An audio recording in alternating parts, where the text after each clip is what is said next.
Listen, I don't like Chris. I don't have to like him, but no one's out to hurt anybody here, you know. And it's a shame that he lives in that world of paranoia where he genuinely believes that anybody's out to get him, because nobody really is.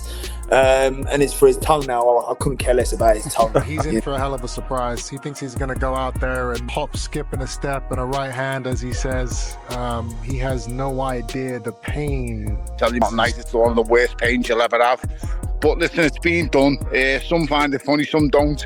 It's all part and parcel. When you get involved in these kind of things, you have to just accept it. And everyone's bought into the fight. We all know the drama, the rivalry's real. My greatest worry is these two boys don't bump into each other when no one's around.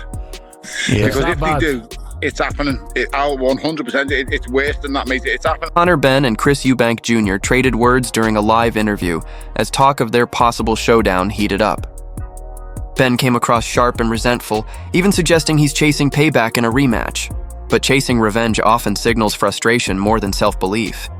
Meanwhile, Eubank Jr. stayed calm and steady, reminding everyone that grudges don't secure victories. Skill does. No, do you know what it is? I don't think, I mean, you could say like father, like son, but I just don't feel like he's my cup of tea. Like, I don't, like... Oh, you just don't like him? I don't like him, no, I don't like him, but I don't have to like him. Right. Do you know what I mean? Why do I... Conor Benn, plenty of talk but little to back it up.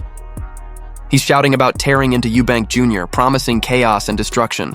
Yet when the two first met, that fire was nowhere to be seen. Eubank Jr. already handed him a lesson, and hollow promises won't change that. If anything, Ben's words highlight his frustration and doubts more than his confidence. I am taking Eubank's head clean off his shoulders.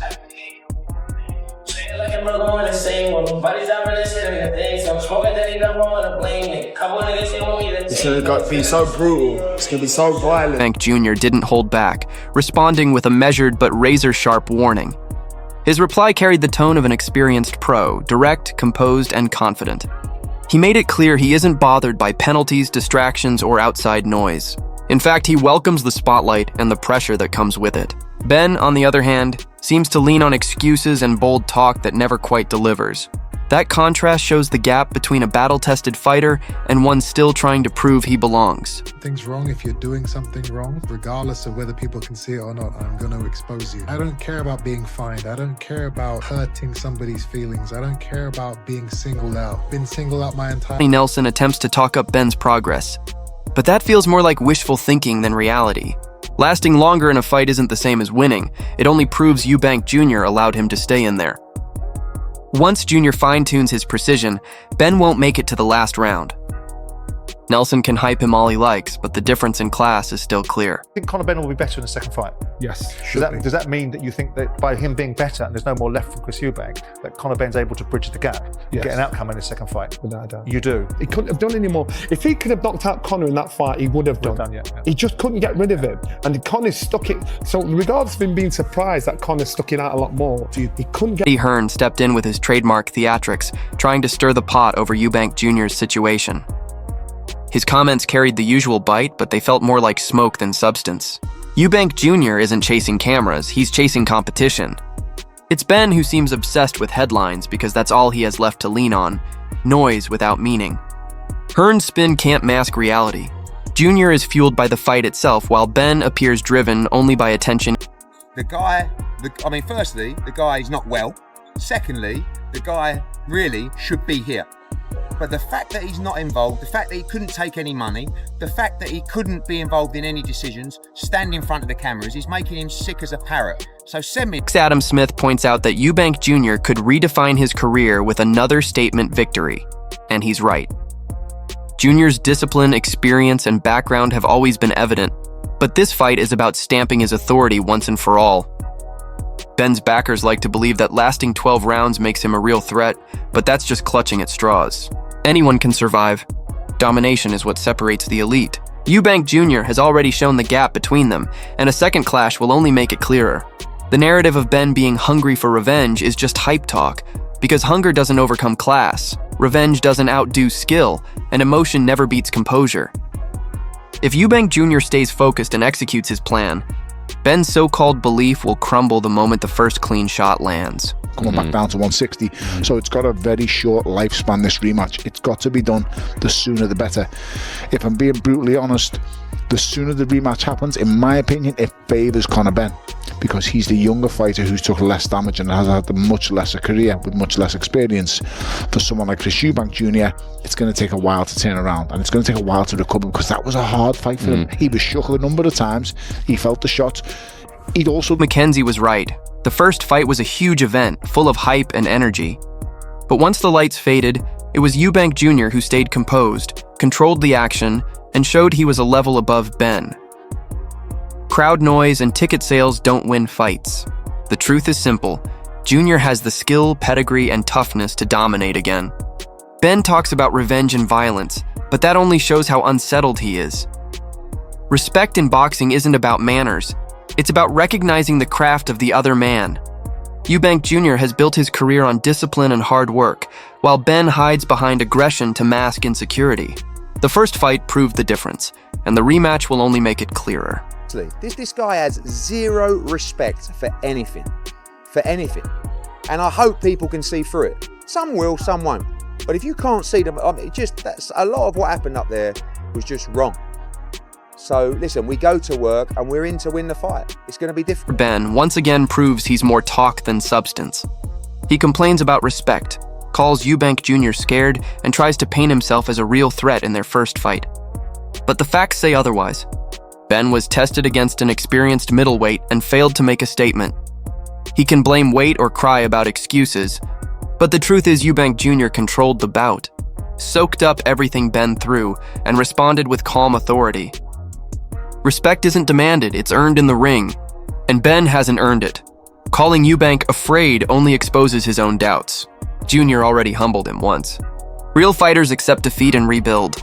Benn hasn't rebuilt. He's still hiding behind excuses. That's the difference. Eubank handles setbacks like a pro, while Benn talks like a schoolyard rival. There's been a lot of respect anyway. Personally, I don't like him. He thought I was going to be an easy touch, which is why he fought a welterweight. So is there much respect there? Not really, but ultimately, I'm ready to honour my side of the agreement, which was the 2-fight deal, and it's safe to say he's scared. He almost lost. Could have gone either way to a welterweight. Johnny Nelson suggests Eubank Jr. can improve, but that view misses the mark. Throughout his career, Jr. has adapted and reinvented himself against different opponents. Pointing out stiff legs ignores the bigger truth. He controlled the fight from start to finish. Conor Benn lasting the distance wasn't progress. It was survival without impact. Eubank fought with patience and strategy, while Benn hesitated whenever openings appeared. And against elite fighters, hesitation costs everything. Nelson imagines the outcome could flip, but the footage tells the real story. Eubank had Benn solved, shut him down, and imposed his authority. A rematch won't magically give Benn weapons he never had. It will only magnify the same flaws on a bigger stage. Jr. thrives when the pressure rises, while Benn tends to break. In the end, experience beats youth every time. I do see improvement there for Conor, and I do think the results will be different the other way around in the next fight. I think it'll go the difference all over again. And Carl Froch puts it best. This fight isn't about titles or rankings. It's about pride, legacy, and proving who truly stands on top. For Eubank Jr., it's a chance to cement authority. Silence Benn for good, and prove the first fight was no accident but a clear statement. For Benn, it's desperation, a last attempt to rewrite a past he can't escape. Yes, prize fighters chase money, but the real drive runs deeper. Eubank fights for legacy, Benn fights for revenge. And history shows which one endures. Revenge clouds judgment, while legacy sharpens focus. Benn walks into this emotionally compromised, believing passion can cover the gap in skill. It can't. Froch sees the money, but the fans see a reckoning. Eubank Jr. ready to double down and end Benn's talk once and for all. For me, it's a fight that probably means a lot less for boxing than what it does for the actual fighters. You know, the fighters, for them, there's a lot at stake. Conor Benn wants to overturn the decision. Chris Eubank wants to cement the decision, say they've done it twice. Bottom line is they're making big bunts, aren't they? Big dollar, and they might as well make money. These are prize fighters. We can't begrudge them making money fighting, because that's what they do. This showdown isn't just another bout. It's personal. It's raw, and it's about legacy. If Chris Eubank Jr. takes the win, he cements his dominance, proving he's the sharper, tougher, and more complete fighter built for the big stage. That victory would silence every excuse and mark his resurgence as a serious force on the world scene. For Conor Benn, an upset would mean redemption, a miracle rewrite of history. But the problem is simple. Revenge runs on emotion, and emotion crumbles against composure. Eubank Jr. has the experience, the IQ, and the mindset of a man who thrives under the brightest lights. So the question is, who do you believe walks out on top? Is it Eubank Jr. finishing Benn once and for all, or Benn shocking the world? Drop your predictions in the comments.